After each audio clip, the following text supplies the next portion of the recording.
Welcome to பெரியம்மா சமையல். வாங்க இன்றைக்கி நம்ம அந்த கருவேப்பிலையை வச்சு ஒரு எறா ஃப்ரை பண்ண போகிறோம். அது எப்படின்னு பார்க்கலாம். எறா வந்து ஒரு 200 கிராம் எறா எடுத்து வச்சுருக்கேன். கருவேப்பிலை வந்து ஒரு கைப்பிடி அளவு கருவேப்பிலை, சின்ன வெங்காயம் ஒரு 6-7 வெங்காயம் வரைக்கும் எடுத்து வச்சுருக்கோம், ஒரு 7 பூண்டு, 2 பச்சை மிளகா, ஒரு துண்டு இஞ்சி. இப்போ எல்லாத்தையும் நம்ம மிக்ஸியில் அரைச்சிக்கிடுவோம். அரைச்சிட்டு அது எப்படின்னு பார்க்கலாம். இப்போ அரைச்சி எடுத்துக்கிட்டோம். இப்போ அது கூட ஒரு 1/2 ஸ்பூன் அளவுக்கு மல்லித்தூள் போட்டுக்கிடுவோம். மஞ்சத்தூள் ஒரு 1/2 ஸ்பூன் அளவுக்கு, தேவையான அளவுக்கு உப்பு போட்டுக்கிடுவோம். இப்போ அரைச்ச பேஸ்ட்டை அதோட சேர்த்துக்கிடுவோம்.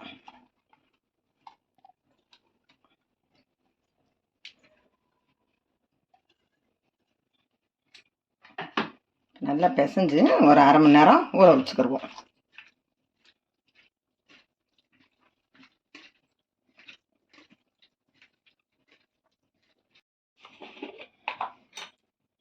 பெப்பர் வந்து ஒரு 1/2 ஸ்பூன் அளவு பெப்பர் போட்டுக்கிறோம். ஏன்னா அது கொஞ்சம் காட்டமாக இருந்தால் கொஞ்சம் நல்லாயிருக்கும், அதனால் பெப்பர் போட்டுக்கிடுவோம். இப்போ அதையும் சேர்த்து பரட்டி ஒரு 1/2 மணி நேரம் 20 நிமிஷம் இருந்தால் கூட போதும். இப்போ ஊற வச்சுக்கிடுவோம். ஊறட்டும்.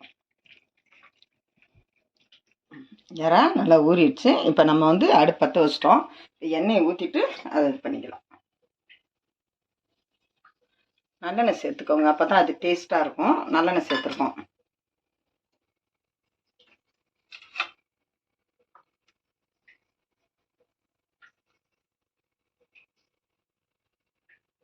கொஞ்சம் பெருஞ்சீரகம் சேர்த்துக்கலாம், ஒரு கருவேப்பிலை. இப்போ வந்து நல்லா பொரிஞ்சிருச்சு பெருஞ்சீரகம். இப்போ இந்த எறாவை இதில் சேர்த்துக்கிடுவோம். தண்ணியை ஊற்றோன்னா இதுவே நம்ம அப்படியே தட்டி விட்டு எடுத்துக்கலாம்.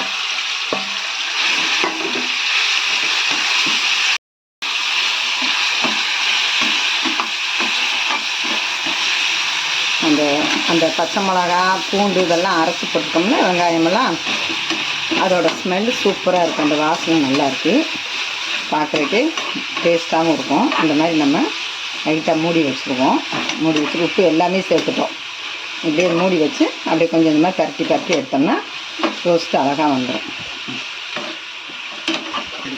இப்போ அந்த எண்ணெயிலே தண்ணி ஊற்றாமல் அந்த எண்ணெயில் நம்ம போட்ட மசாலாலே வறண்டு வருது.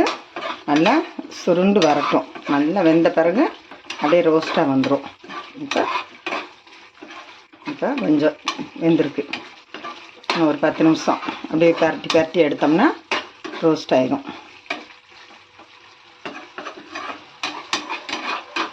கலர் அப்படியே அந்த நம்ம கருவேப்பிலை அரைச்சி போட்டனால அதோட ஃப்ளேவர் வந்து வாசனை செமையாக இருக்கும், டேஸ்ட்டாகவும் இருக்கும். நமக்கு சாப்பிட்றதுக்கும் குழந்தைகளுக்கு வந்து நீங்கள் கருவேப்பிலை சும்மா கொடுத்தா சாப்பிட மாட்டாங்க.